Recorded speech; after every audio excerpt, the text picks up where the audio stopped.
Pada bab 2, kita telah mempelajari bagaimana menentukan properti termodinamika dari suatu substansi murni dan gas ideal melalui tabel substansi murni dan persamaan keadaan. Namun, bagaimana jika data atau tabel yang diperlukan tersebut tidak ada, atau data yang ada sangat terbatas? Pada bab ini, kita akan membahas tentang kapasitas kalor, di mana kita dapat menggunakan data kapasitas kalor untuk menghitung energi dalam dan entalpi untuk berbagai substansi, dari mulai dengan cara yang paling akurat sampai dengan pendekatan yang paling kasar. Dari percobaan, jika kita ingin menaikkan temperatur 1 kg besi sebesar 1 derajat Celcius dari 20 derajat Celcius menjadi 21 derajat Celcius, maka kita memerlukan energi sebesar 0,45 kJ.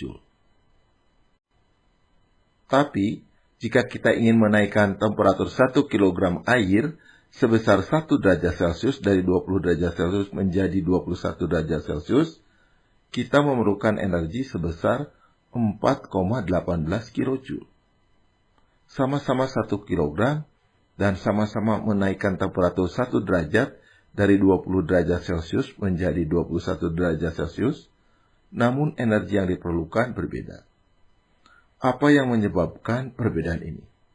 Sepertinya tiap substansi memiliki suatu properti yang berbeda untuk menaikkan sejumlah temperatur yang sama untuk jumlah massa yang sama. Dari data di atas terlihat bahwa untuk jumlah massa yang sama, energi yang diperlukan untuk menaikkan temperatur yang sama untuk substansi yang berbeda akan memerlukan energi yang berbeda pula. Energi yang diperlukan untuk menaikkan temperatur suatu satuan massa sebesar 1 derajat disebut sebagai kalor spesifik dan diberi simbol C atau biasa juga disebut sebagai kapasitas kalor yang dapat dianalogikan dengan kapasitor pada rangkaian listrik.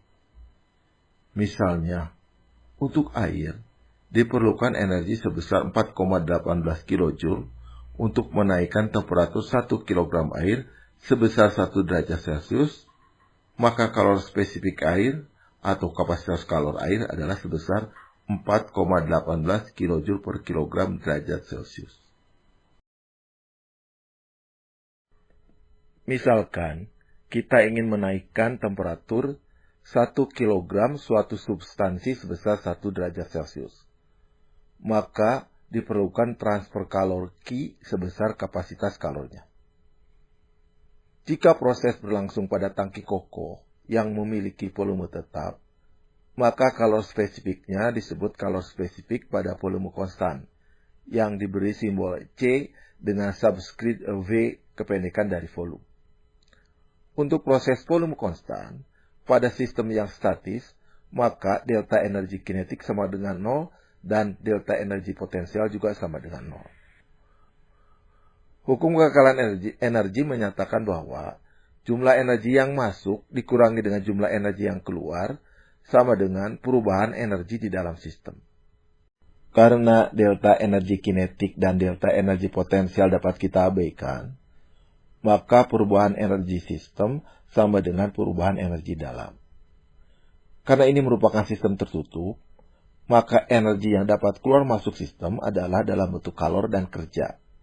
Untuk tangki kokoh, kerja sama dengan 0, sehingga energi yang bisa keluar masuk hanya berupa kalor Q sama dengan CV kali dt.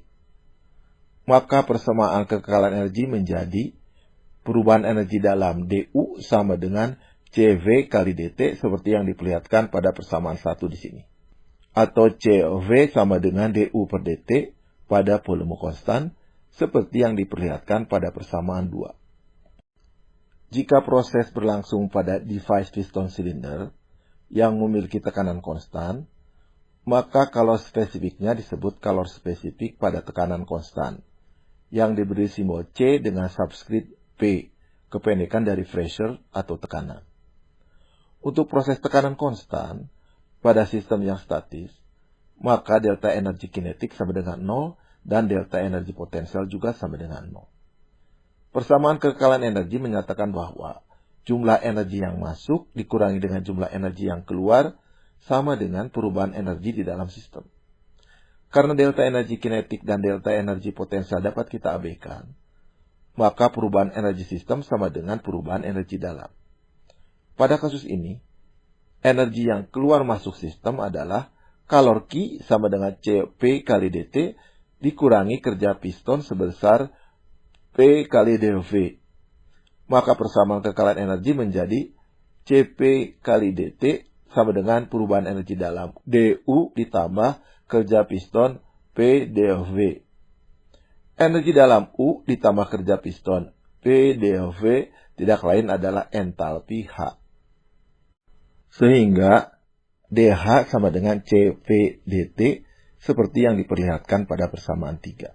Dan Cv sama dengan dH per dt pada tekanan konstan seperti yang ditampilkan pada persamaan 4. Persamaan 1 dan 3 akan banyak kita pakai untuk menentukan energi dalam dan entalpi untuk berbagai substansi. Seperti yang telah kita bahas sebelumnya, gas ideal memenuhi persamaan keadaan gas ideal, yaitu PV sama dengan RT. Pada gas ideal, energi dalam U merupakan fungsi dari temperatur. Hal ini bisa kita lihat pada tabel gas ideal yang ada di bagian belakang buku referensi, di mana tabel tersebut hanya fungsi dari temperatur T saja. Jika energi dalam U fungsi dari temperatur, apakah entalpi H juga fungsi dari temperatur? Mari kita buktikan. Dari definisi entalpi H sama dengan energi dalam U ditambah tekanan kali volume spesifik, serta persamaan gas ideal, tekanan kali volume spesifik sama dengan R kali T, maka kita peroleh untuk gas ideal H sama dengan U ditambah RT. Karena R adalah konstanta, maka karena U fungsi dari temperatur, maka entalpi H pun fungsi dari temperatur. Karena U dan H memiliki hubungan dengan CV dan Cp, seperti yang sudah diperlihatkan pada persamaan 1 dan 3, dan karena U dan H fungsi dari temperatur, maka CV dan Cp pun fungsi dari temperatur. Sehingga kita dapat menghitung harga delta U dan harga delta H dengan cara mengintegrasikan persamaan du dan dh ini. Untuk itu, kita perlu mengetahui harga CV dan Cp sebagai fungsi dari temperatur. Pada tekanan rendah, semua gas nyata atau real gas mendekati perilaku gas ideal, sehingga harga CV dan Cp untuk gas nyata pada keadaan ini mendekati harga CV dan Cp pada gas ideal, sehingga harga CV dan Cp gas nyata pada keadaan tekanan rendah merupakan fungsi dari temperatur atau T saja. Harga CV dan Cp ini biasa disebut sebagai ideal gas specific heat or zero pressure specific heat, dan diberi tambahan subscript 0 pada simbolnya untuk menandakan kondisi pada low pressure. Sehingga CV menjadi CV0 dan Cp menjadi Cp0. Harga Cp0 dan CV0 ini dapat dilihat pada tabel A2C yang ada di bagian belakang pada buku referensi. Harga Cp0 ini dituliskan dalam bentuk pendekatan persamaan polinomial seperti yang diperlihatkan di sini, di mana harga-harga konstanta pada polinomial tersebut dapat dilihat pada tabel A2C tersebut. Harga Cp0 sebagai fungsi dari temperatur T biasanya didekati dengan persamaan polinomial seperti yang ditampilkan pada persamaan 5. Kurva persamaan 5 untuk berbagai gas ditampilkan pada diagram Cp0 sebagai fungsi dari T yang ada di sebelah kiri. Untuk gas monoatomik seperti gas argon, helium, neon, krypton, di mana gerakan atom-atomnya hanya ada gerakan translasi saja, maka energi yang dimilikinya hanya energi kinetik saja.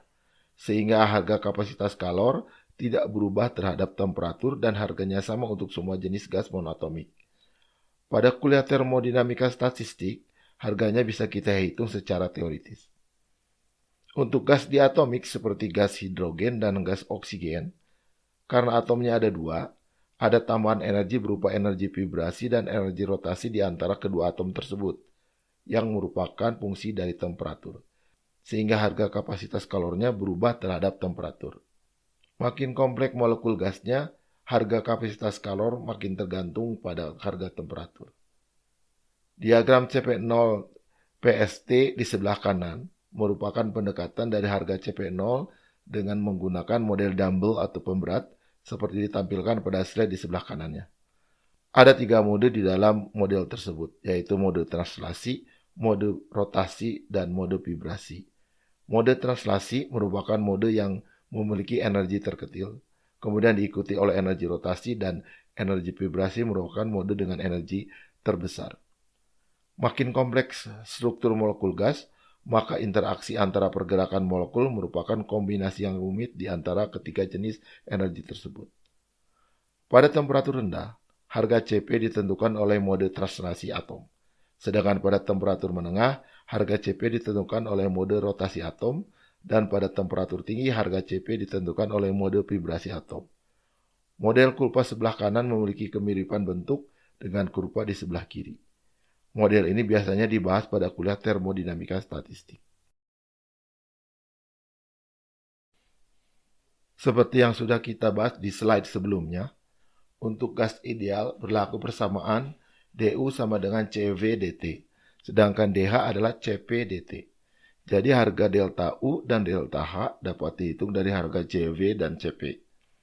Ada 4 cara untuk menentukan harga DU dan DH pada gas ideal. Cara pertama adalah menggunakan data energi dalam dan entalpi yang ada di tabel gas ideal. Cara ini merupakan cara yang paling akurat, tapi data yang ada biasanya hanya untuk beberapa jenis gas ideal dan temperatur tertentu saja.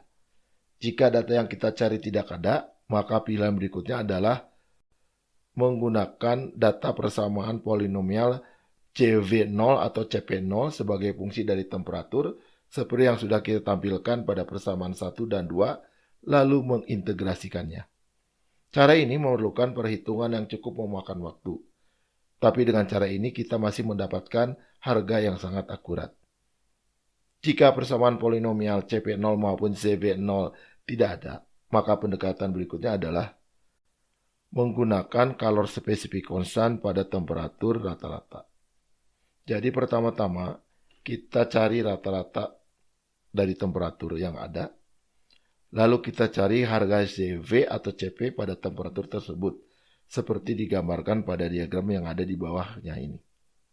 Karena harga kapasitas kalornya dianggap konstan, maka bisa dikeluarkan dari proses integrasi, sehingga harga delta U maupun delta H hanya berupa perkalian harga kapasitas kalor dengan harga delta T. Akurasi cara ini sangat tergantung dari harga delta T. Makin kecil harga delta T, maka akurasi akan semakin meningkat. Jika harga CV atau CP untuk berbagai temperatur tidak ada, maka harga CV atau CP konstan pada temperatur rata-rata, kita ganti dengan harga CV atau CV konstan pada temperatur ruang, yang datanya untuk berbagai gas ditampilkan di tabel bagian belakang buku referensi. Cara ini merupakan cara yang paling tidak akurat, namun data CV atau CP pada temperatur ruang umumnya tersedia untuk berbagai gas. Dan cara ini cukup baik jika prosesnya terjadi di sekitar temperatur ruang.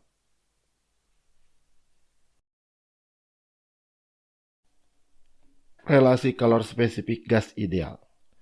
Dari persamaan entalpi sama dengan energi dalam ditambah tekanan kali volume spesifik, serta persamaan gas ideal VV sama dengan RT, kita dapatkan beberapa relasi kalor spesifik pada gas ideal, seperti ditampilkan pada slide ini.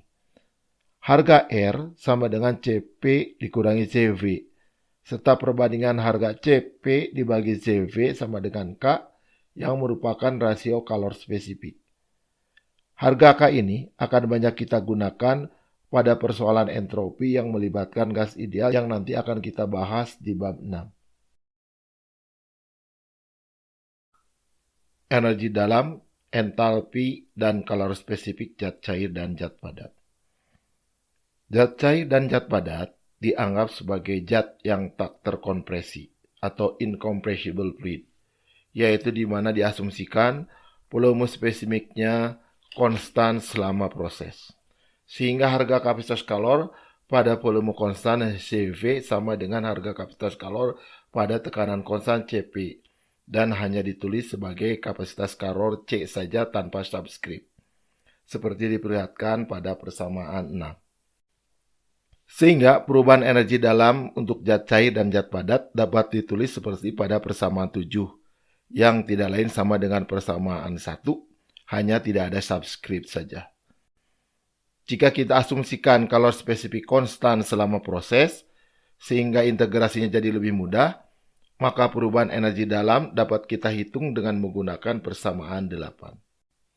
Entalpi H sama dengan energi dalam U ditambah tekanan kali volume spesifik, sehingga DH memiliki bentuk seperti persamaan 9.